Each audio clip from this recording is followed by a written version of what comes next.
बहनों की लालची भाभी। करिश्मा, रेशमा और मनीषा 3 बहनें हैं। उनका एक भाई भी है, मयंक। मयंक अपनी बहनों को बहुत प्यार करता है, लेकिन मयंक की पत्नी सविता इस मामले में मयंक से बिल्कुल ही अलग है।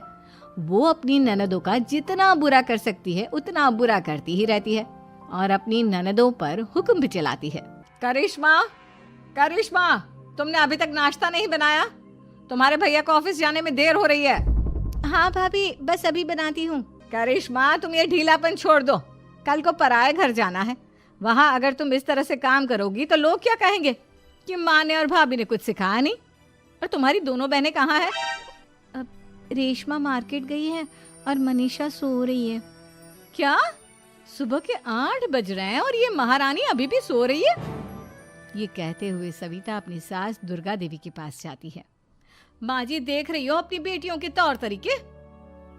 क्या हुआ बहू, सुबह सुबह क्या कर दिया मेरी बेटियों ने?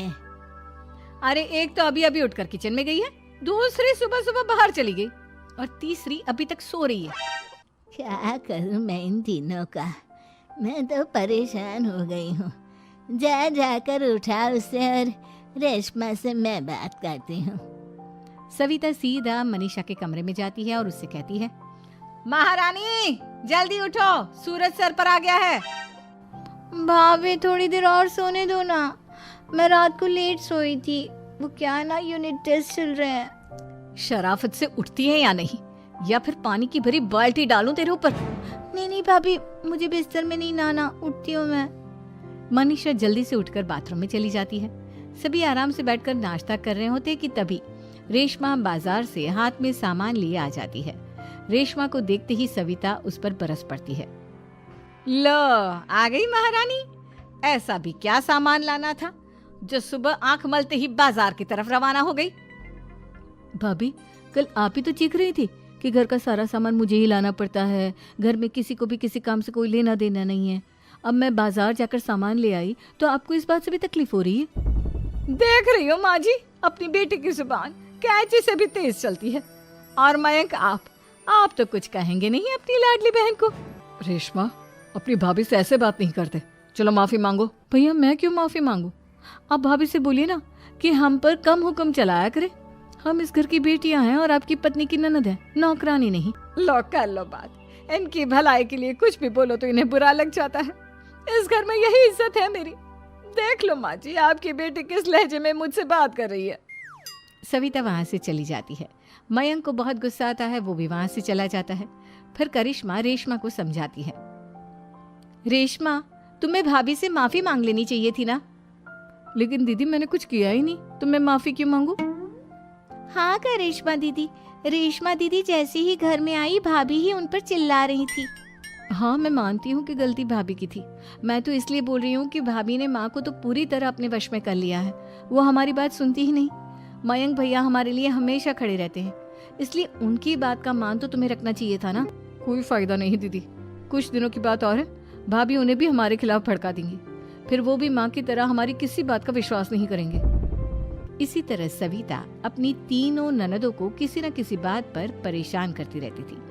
एक दिन मयंक अपनी तीनों बहनों के लिए गिफ्ट लाया। करिश्मा, ये तुम्हारे लिए हार का सेट। रेशमा, तुम्हारे लिए सुंदर सी ड्रेस। और मनीषा, तुम्हें किताबें पसंद है ना, तुम्हारे लिए किताबें लाया हूँ। थैंक यू भैया। थैंक यू भैया। थैंक यू भैया। करिश्मा, तुम्हारा नेकलेस कितना सुंदर है, ये भैया कहाँ से ले आए होंगे? मैंने भैया को 3 दिन पहले फोन पर ये डिजाइन दिखाया था और आज भैया ये ले आए। सविता तो अपनी ननदों के गिफ्ट्स देखकर जल गई और करिश्मा का नेकलेस तो उसे भी बहुत पसंद आया था। अपनी बहनों के लिए कितना अच्छा नेकलेस लेकर आए हैं, मुझे कभी कोई गिफ्ट नहीं दिया। मैं आज ही ये हार चुरा लूंगी। रात में सविता करिश्मा का हार चुरा लेती है और इसी तरह उसे अपनी ननदों की जो भी चीज अच्छी लगती वो उसे मांगती नहीं, बल्कि रात के अंधेरे में चुरा लेती। इसी तरह दिन बीतते गए और सविता ने मयंक के दिल में भी उसकी बहनों के लिए नफरत पैदा कर दी। एक दिन मयंक ने करिश्मा और रेशमा के लिए रिश्ता देखा और ये बात उसने घर में सबको बताई। माँ, करिश्मा और रेशमा के लिए बहुत अच्छा रिश्ता आया है, वो लोग कल इन्हें देखने आ रहे हैं। आप और सविता मिलकर सारी तैयारी कर लेना। ये सुनकर करिश्मा और रेशमा खुश हो जाती हैं, लेकिन सविता सोचती है, अगर इन दोनों बहनों की शादी हो गई तो घर और बाहर का काम कौन करेगा? मनीषा तो एक नंबर की कामचोर है, उससे तो किसी बात की उम्मीद लगाना ही बेकार है। मुझे इस शादी को रोकना होगा। अगले दिन सभी लड़के वालों के स्वागत की तैयारी करने में लगे होते हैं। तभी मयंक अपनी बहनों से आकर कहता है, तैयार हो गई तुम दोनों? देखो दोनों लड़के बहुत अच्छे हैं, मैं कोई कसर नहीं छोड़ना चाहता, इसलिए तुम उनके सामने अच्छे से बिहेव करना और अपनी भाभी से लड़ने मत लग जाना। करिश्मा, तुम वो नेकलेस पहन लो ना जो मैं तुम्हारे लिए लाया था। भैया मैं बहुत देर से वो नेकलेस ढूंढ रही हूँ, लेकिन मुझे मिल ही नहीं रहा। क्या तुमने नेकलेस खो दिया? तुम्हें पता भी है वो कितना महंगा था? तुम कोई काम ढंग से नहीं कर सकती। मयंक गुस्से में वहां से चला जाता है। थोड़ी देर बाद लड़के वाले भी आ जाते हैं। वो दोनों बहनों को पसंद कर लेते हैं और रिश्ता पक्का हो जाता है। लेकिन सविता के दिमाग में तो कुछ और ही खिचड़ी पक रही थी। वो पंडित जी के पास करिश्मा की कुंडली लेकर जाती है और उन्हें पैसे देकर करिश्मा की कुंडली बदलवा देती है। जब लड़के वालों के पास करिश्मा की कुंडली जाती है तो वो दुर्गा को फोन करते हैं। बहन जी, हमने करिश्मा की कुंडली अपने पंडित जी को दिखाई थी। आपकी बेटी की कुंडली नहीं बल्कि दोषों का पिटारा है। देखिए, मैं और मेरे पति इन सब बातों में बहुत विश्वास करते हैं, इसलिए हम आपकी बेटी से अपने बेटे की शादी नहीं करा सकते। इस तरह करिश्मा का रिश्ता टूट जाता है और सभी घर वालों को बहुत दुख होता है। अब कविता सोचती है, चलो करिश्मा का तो रिश्ता टूट गया, अब रेशमा का भी रिश्ता तोड़ना है। क्या करूं? अब सविता आवाज बदलकर किसी अननोन नंबर से रेशमा के होने वाले ससुराल में फोन करती है। हेलो, मैं कौन हूँ कौन नहीं ये आपके लिए जानना जरूरी नहीं, बस इतना सुन लो कि रेशमा का 2 साल से किसी के साथ अफेयर चल रहा है। बस रेशमा का रिश्ता तोड़वाने के लिए सविता का इतना कहना काफी था। अब रेशमा का भी रिश्ता टूट गया। मयंक और दुर्गा देवी ने रेशमा को खूब खरी खोटी सुनाई और उससे बार बार उस लड़के के बारे में पूछने लगे। आप दोनों मुझे क्यों परेशान कर रहे हो? अरे कोई लड़का होगा मेरी लाइफ में तो मैं बताऊंगी ना, जब कोई है ही नहीं तो कहाँ से लाऊं मैं कोई लड़का? तो तेरे होने वाले ससुराल वालों को फोन किसने किया था? माँ, मैं नहीं जानती किसने फोन किया था, मैं सच कह रही हूँ। मैं तो पहले ही कह रही थी इसकी लगाम खींच कर रखो, लेकिन मेरी सुनता ही कौन है। आप चुप रहिए भाभी, ये सब आपका ही किया धरा है। अब तीनों बहनों को विश्वास हो जाता है कि ये सब उनकी भाभी ही कर रही है। तीनों बहनें अपनी भाभी को सबक सिखाने के लिए एक वकील कर लेती है और घर में हिस्सा मांगना। देखो भैया, माँ बाप की जायदाद में जितना बेटों का हक होता है उतना ही बेटियों का, इसलिए इस घर के 4 हिस्से होंगे और हमें अपना हिस्सा चाहिए। मैंने तुम्हारे लिए क्या क्या नहीं किया और तुम इस घर में हिस्सा मांग रही हो?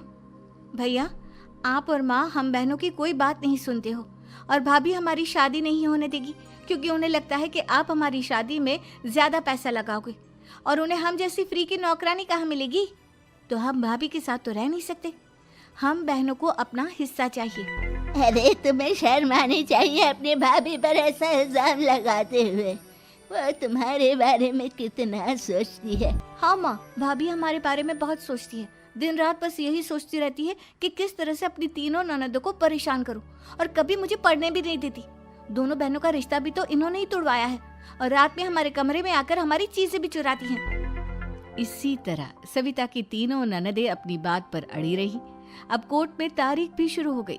जब सविता को लगा कि उसकी तीनों ननद इतनी आसानी से नहीं मानने वाली, तो उसने अपने पति और सास को सारी सच्चाई बता दी और अपनी तीनों ननद से माफी मांगी। मयंक और दुर्गा को भी अपनी गलती का एहसास हो गया। अब सविता खुद करिश्मा और रेशमा के लिए अच्छा रिश्ता ढूंढती है और उनकी शादी